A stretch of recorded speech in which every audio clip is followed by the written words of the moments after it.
Ukiona mwanaume yeyote yule anakutongoza aliyakuwa hanajua kabisa kwamba wewe ni mke wa mtu, kisaikolojia huyu anakuwa amekutukana sana, na anakuwa amekutukana kwa mitazamo miwili.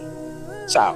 Mtazamo wa kwanza, mwanaume huyu ambaye anakutongoza alafu anajua kabisa you married, manake ni kwamba anakuona wewe ni rahisi sana, anakuona wewe ni dhaifu sana, kiasi ambacho anaamini pamoja na kwamba una mume wako anaweza akawa na yeye hapo hapo akapata nafasi.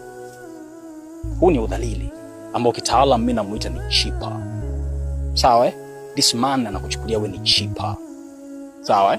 Lakini mtazamo wa pili wa mtu ambaye anakutukana kisaikolojia, kwa jinsi mwanaume huyu ambavyo anakutukana wewe kimakusudi bila kujua, ni kwa sababu anakuchukulia wewe kama malaya. Yaani pamoja na kwamba una mume wako, ila bado anaamini una uwezo ukatembea na mwanaume mwingine zaidi ya yule uliokuwa naye.